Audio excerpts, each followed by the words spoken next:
आपका ईश्वर अथवा ब्रह्मा विष्णु महेश कहीं बैठे हैं भले मानो, लेकिन वास्तव में ब्रह्मा विष्णु महेश आपके आत्मा के ही नाम सिद्ध होते हैं। आप उत्पत्ति करते तो ब्रह्मा, पालन करते तो विष्णु और संहार करते तो महेश। रोज हजारों जीवों की उत्पत्ति करते हो, रोज हजारों लाखों करोड़ों अरबों अरबों जीवों का पालन करते हो। धरती पे उतने मनुष्य नहीं है जितने तुम्हारे शरीर में बैक्टीरिया है। उनकी उत्पत्ति कौन भगवान करता है? तुम ही भगवान, तुम्हारा आत्मा भगवान करता है। उनका पालन कौन करता है? तुम्हारा आत्मा भगवान करता है। और उनको भी नष्ट कौन करता है? तुम्हारा आत्मा भगवान करता है। तो तुम ब्रह्मा भी हो, विष्णु भी हो, शिव भी हो, लेकिन ये शरीर न रहे फिर भी तुम रहते हो साक्षात पर ब्रह्म हो। गुरु ब्रह्मा गुरु विष्णु गुरुदेवो महेश्वरा। गुरु को ब्रह्मा विष्णु महेश्वर देखो, इसलिए कि आपको भी अपना ब्रह्मा विष्णु और महेश्वर पद प्राप्त हो जाए। जो गुरु को शरीरधारी मानेगा, गुरु को साधारण मानेगा, तो खुद असाधारण कैसे होगा? इसलिए कुछ विशेष में ही भगवान को मानो। नक्षत्रों में चंद्रमा में हूँ, शब्दों में ओमकार में हूँ, ऋषियों में कपिल मुनि में हूँ, पर्वतों में हिमालय में हूँ। तो भगवान की विभूति देखकर वहाँ भगवान मानो, फिर सर्वत्र भगवान है वो मानना जानना आसान हो जाएगा। ऐसे ही गुरु को ब्रह्मा विष्णु महेश स्वरूप मानो, आनंद रूप मानो, चैतन्य रूप मानो, शाश्वत सत्ता मानो। तो फिर वो आपके अंदर भी जो छुपा हुआ सत्य चित्त आनंद और शाश्वत सत्ता है, उसको आत्मसात करने में सरलता हो जाएगी। सुधार करो, प्रगति करो, सुधार करो। ये नेता लोग भले भाषण ठोकते रहे, उनकी अपनी वासना होती है आगे वानी की। पब्लिक के पैसों पर ताकड़ दिन करने की नेताओं की अथवा राजवी पुरुषों की अथवा प्रशासन वालों की अपनी आदत होती है। उसको बोलते राजसी वासना, तामसी वासना, राजसी वासना। हम ये कर देंगे, हमने ये सुधार किया, अब हमको दो वोट तो ये कर देंगे वो कर देंगे। अरे पटाने वाले, सोने की लंका रावण बनाया तभी भी प्रजा का दुख मिटाने में असमर्थ था, अपना दुख न मिटा सका। कभी न छूटे पिंड दुखों से जिससे आत्मा का ज्ञान नहीं। सत्संग के बिना, आत्म विश्रांति के बिना, ब्रह्मा विष्णु महेश तत्व में प्रवेश किए बिना दुखों का अंत नहीं होता।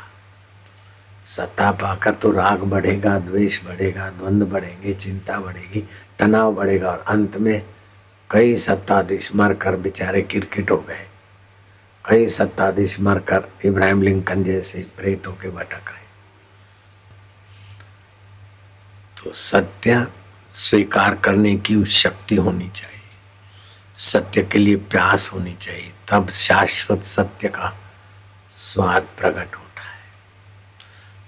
सत्यम ज्ञानम अनंतम ब्रह्म। जो सत्य स्वरूप है वो ज्ञान स्वरूप है और वो अनंत है और ब्रह्म है। सत्य उसे कहते जो पहले था, सृष्टि के पहले था, अभी है, बाद में रहेगा। वो तुम सत्य स्वरूप।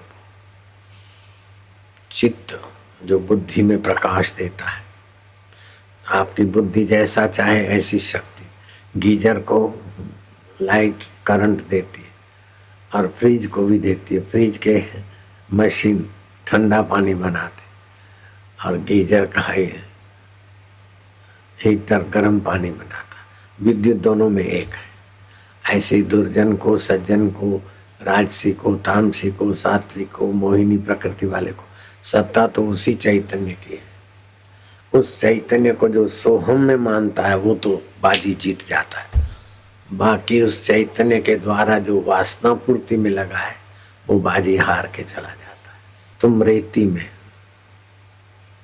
बालू में शक्कर मिला दो, 1 किलो बालू 1 किलो शक्कर मिला के रख दो, कीड़ियाँ आएगी।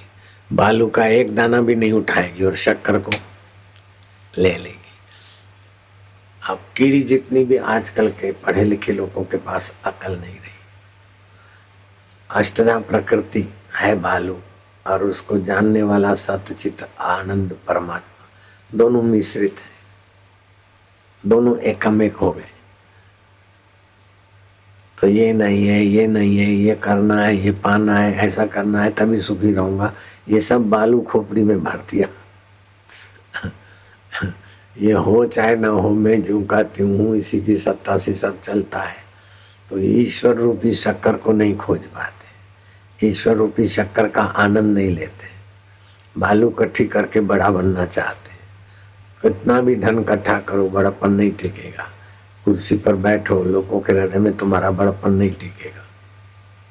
रावण के लिए क्या बड़प्पन टिका? रावण ने कम प्रचार किया होगा, अपने को श्रेष्ठ बताने के लिए रावण ने कम चमचे रखे होंगे, कई विद्वान रखे थे रावण की महिमा गाने वाले, रावण की चाटुकारी करने वाले। रावण के लिए इतिहास भी बना होगा, लोग इतिहास पढ़ के रावण को भी भगवत रूप माने, ऐसा भी स्टंट चला होगा।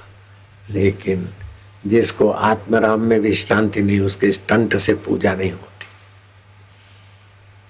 अकबर ने भी पूजवाने के लिए क्या क्या खेल किए। नेताओं की पूजा नहीं होती, राजाओं की पूजा नहीं होती, और महाराजों को पूजे बिना हम रहते नहीं। लीलाशाह प्रभु को हम पूजते, शबरी को हम पूजते हृदय पूर्वक। लेकिन शबरी के जमाने में भी तो कोई राजा था, उस अभागे का नाम भी हमको पता नहीं। शबरी जिस राजा के शासन से शासित थी, कबीर जिस राजा के राज्य में रहते थे, उसको तो हम ठीक से नहीं जानते, लेकिन कबीर जी को हमारे सिवाय करोड़ों लोग जानते मानते। तो आप सोहम स्वभाव में आ जाओ, फिर आपको प्रसिद्धि के लिए नेताओं जैसा स्टंट नहीं करना पड़ेगा, राग द्वेष की आग में पचना नहीं पड़ेगा। कपट, धोखा धड़ी, किन्नाखोरी, कपट, ये वो अहम की विशेषता, हम ये कर देंगे, ये कर देंगे, वो कर देंगे। अरे भाई, जहाँ से करने की सत्ता होती है उस परमात्मा से ही तुम बेवफा हो रहे हो। तो अपने से भी तुम बेवफा हो, तो समाज से तुम क्या वफादारी कर लोगे? इसलिए कहावत है कि सम्राट के साथ राज्य करना बुरा है, न जाने कब रुला दे, और संत के साथ भीख मांग कर रहना भी अच्छा है, न जाने कब मिला दे। फकीरों को शब्द लिखा है, सूफी बात का है ये शायर। फकीरों के साथ भीख मांग कर रहना भी अच्छा है, न जाने कब मिला दे। तो अब भीख मांग कर रहो चाहे मौज से रहो, लेकिन 5 मिनट का ये पैकेज ले लो। श्वासोश्वास में सोहम की आराधना करो, इससे आपकी पराधीनता मिटेगी, नीरसता मिटेगी, शक्तिहीनता मिटेगी। आधा घंटा अगर इसमें भाव में रहो तो 8 दिन तक विघ्न, बाधा और मुसीबतों से जूझने की ताकत आ जाएगी। अगर रोज रहते हैं तो फिर कहना ही क्या। ओम नारायण हरि, हरि ओम हरि। अब थोड़ी देर वही साधना करो जिसकी महिमा सुनी है। थोड़ी देर उच्चारण करने के बाद श्वासोश्वास की साधना में लगो।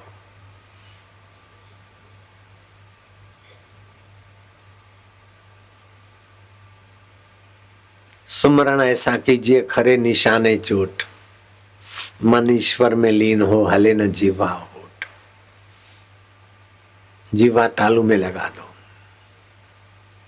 हृदय से ओम शांति, ओम प्रभु जी, ओम प्यारे जी, ओम गुरु जी, ओम आनंद देवा, ओम माधुर्य देवा। ये आत्मविद्या के समान कोई दिव्य चक्षु नहीं, और ध्यान के समान कोई तप नहीं, तृष्णा के समान कोई व्याधि नहीं, और त्याग के बिना त्याग की बराबरी का कोई सुख नहीं। नास्ति विद्या समम चक्षु, नास्ति ध्यानम समम तपः, तृष्णाया परो व्याधि, नास्ति त्याग समम सुखम। जो बीत गया उन बातों को भूल जाओ, त्याग। ये चाहिए वो चाहिए, वासना का त्याग, ख्वाहिशों का त्याग, परम सुखी। आत्मविद्या के समान कोई चक्षु नहीं, ध्यान के समान कोई तप नहीं, तृष्णा के समान कोई व्याधि नहीं, और त्याग के समान कोई सुख नहीं। अभी देखो घर बार सुविधाएं त्याग कर बैठे हो तो सुखी हो कि नहीं हो? घर की सुविधाओं में इतना सुख नहीं जितना सुविधाओं का त्याग करके भी शांति में सुख मिलता है।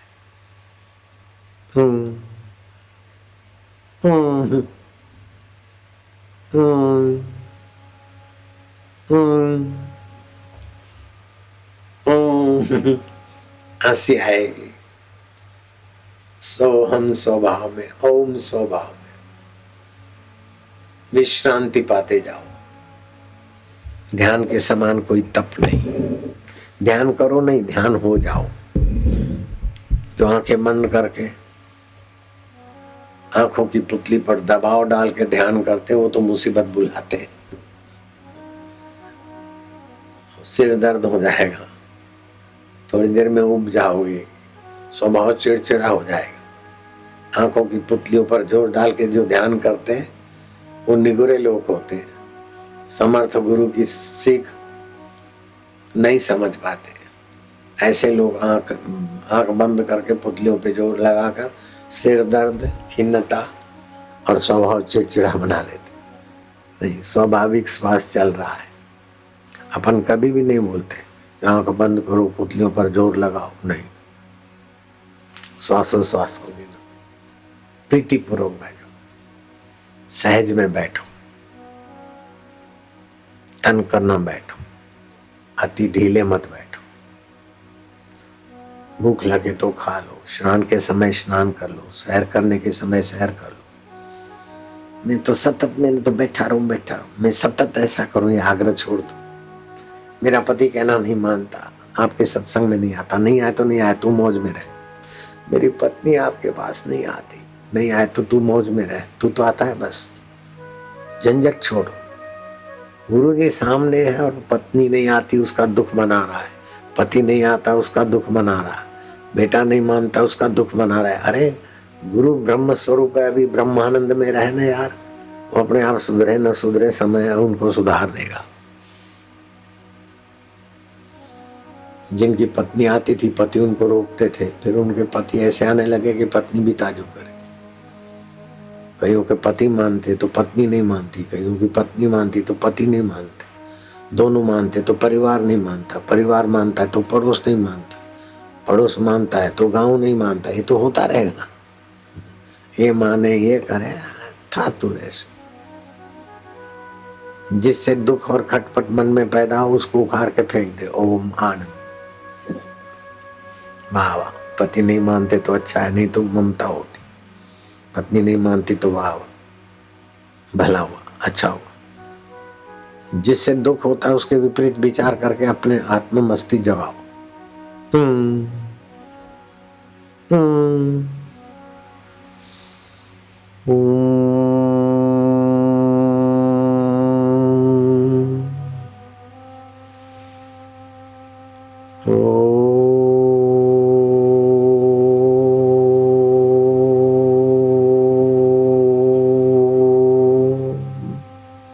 शांति, आनंद, माधुर्य।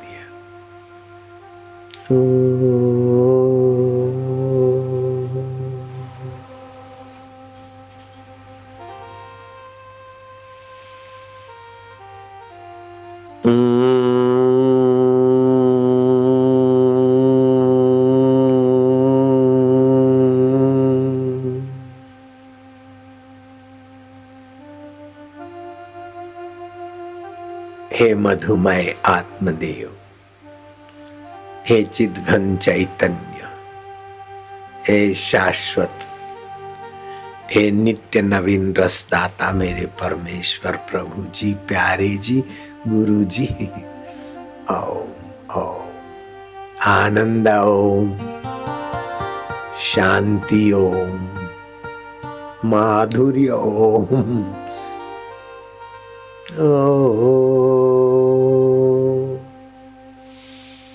ज्ञान के चक्षु मिल गए, आप ध्यान के तपस्या में आनंदित होना है। नास्ति विद्या समम चक्षु, आत्मविद्या के समान कोई चक्षु नहीं। नास्ति ध्यान समम तपः, ध्यान के समान कोई तप नहीं। तृष्णाया परो व्याधि, नास्ति त्याग समम सुखम, त्याग के समान सुख नहीं। तृष्णा इच्छा वासना के बराबर कोई व्याधि नहीं। ध्यान के समान कोई तप नहीं और आत्मविद्या के समान कोई चक्षु नहीं। हे मेरे आत्मदेव, गुरुदेव, प्रभुदेव,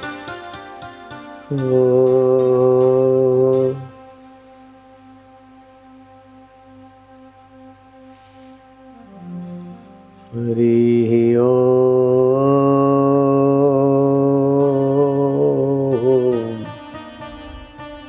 हरि ओम।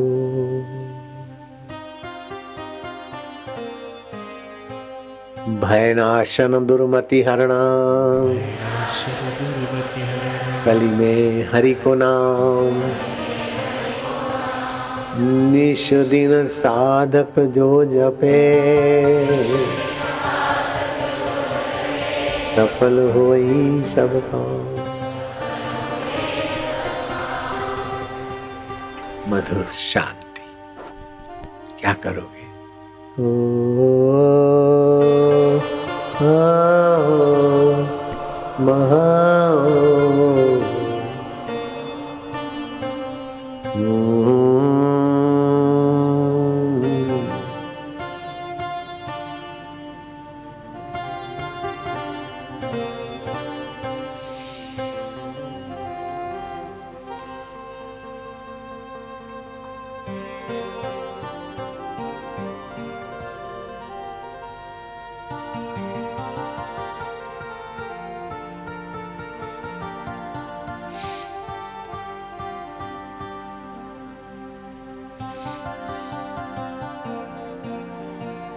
लंबा श्वास लो, गहरा श्वास में ओम भरो, श्वास में ओम स्वरूप ईश्वर की स्मृति भरो। मैं प्रभु का हूँ, प्रभु मेरे हैं, प्रभु सतरूप है, चेतन रूप है, आनंद रूप है और मेरे आत्मा है।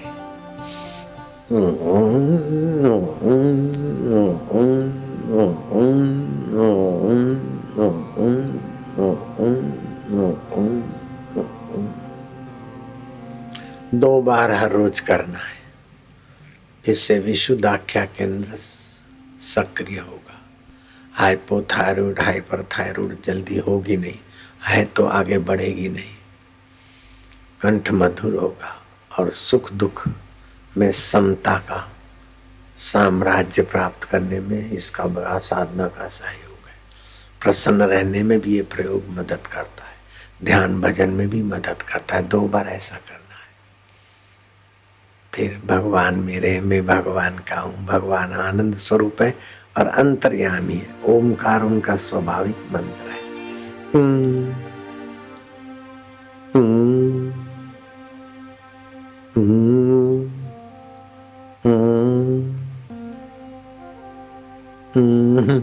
हंसी आएगी, प्रसन्नता उभरेगी।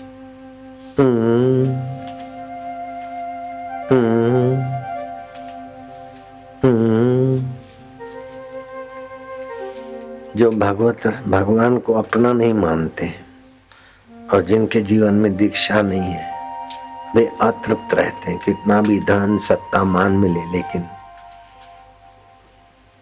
मनचाही चीजें कितनी भी मिले, अतृप्त रहेंगे। मंदोदरी थी और लंका की सुंदरियां थी, फिर भी अतृप्त रावण सीता जी के तरफ मार खाने को आ गया। अतृप्ति।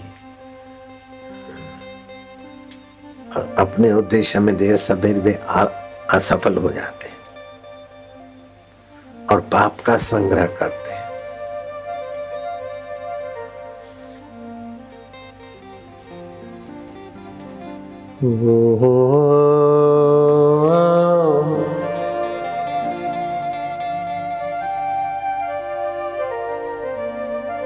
जो भगवान को अपना, अपने को भगवान का, गुरु को अपना, अपने को गुरु का मानते, वे तृप्ति की डकारे ले लेते हैं। सफलता का सुवास उनके जीवन में दिखाई देता है और पुण्य संग्रह करते रहते हैं साधक लोग। निगुरे पाप संग्रह करके मरते, किरकिट होते हैं, क्या क्या बनते, और सगुरे पुण्य संग्रह करके अपनी 7-7 पीढ़ियां तार लेते हैं। ऐसे सगुरों के लिए श्री शिव जी बोलते हैं पार्वती को, पार्वती उनकी माता धन्य है, उनके पिता धन्य है, उनका कुल गोत्र धन्य है, जिनके हृदय में गुरु भक्ति, गुरु ज्ञान है। मैं आप के माता पिताओं और 7 पीढ़ियों को भगवान शिव जी के धन्यवाद में मेरा धन्यवाद, मेरे गुरुदेव का और सत्पुरुषों का धन्यवाद मिलाकर आप सभी को धन्यवाद दूंगा। आप बोलना,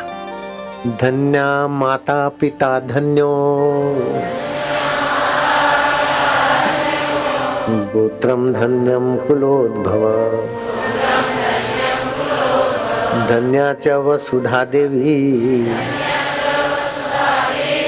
यत्र स्यात् गुरु भक्ततः। जहाँ गुरु भक्त है, गुरु भक्त की माता धन्य है, पिता धन्य है, उनका कुल गोत्र धन्य है। उनके कुल में जन्म लेने वाले पार्वती जो बच्चे आएंगे वो उनको भी मैं पहले से धन्यवाद देता हूँ। प्रेम के बिना कोई रह नहीं सकता, लेकिन सीमित प्रेम मोह हो जाता है। अपने शरीर को तो प्रेम करते हैं, जो भगवान को प्रेम नहीं करते तो शरीर को प्रेम करेंगे, अहंकार को प्रेम करेंगे, कामिनी को प्रेम करेंगे, कामी व्यक्ति को प्रेम करेंगे। उनका प्रेम नाश की तरफ ले जाएगा। जो अविनाश प्रेम तो है आपके पास, प्रेम के बिना कोई खाली नहीं। देखो बच्चा कुछ गड़बड़ करता है, माँ धक्का मार के धकेल देती है, फिर भी वो माँ की तरफ खींच के आता है, वो प्रेम है ना। और माँ भी बच्चे को देखकर पसीज जाती, वो प्रेम है ना। प्रेम से तो उत्पत्ति है। प्रेम अगर भगवान की तरफ मोड़ते हो तो आप भगवत प्रेम से संपन्न हो जाते हो। अगर भगवान को प्रेम नहीं दिया तो आपका प्रेम बालू और शक्कर है, शक्कर उठाई तो तुम्हारी जय जयकार है, नहीं तो बालू उठा उठा कर परेशान हो जाओगे। जगत की वस्तुओं को, व्यक्तियों को, जगत के स्वार्थ के लिए प्रेम किया तो अतृप्त रहोगे, असफल रहोगे और पाप संग्रह करोगे। भगवान को और भगवान के प्यारे संतों को प्रेम किया, सफल होगे, तृप्त होगे और पुण्य संग्रह करोगे। अब तुम्हारे हाथ की बात है। हाथ की बात क्या है? कर ही रहे पुण्य संग्रह। ओ भाव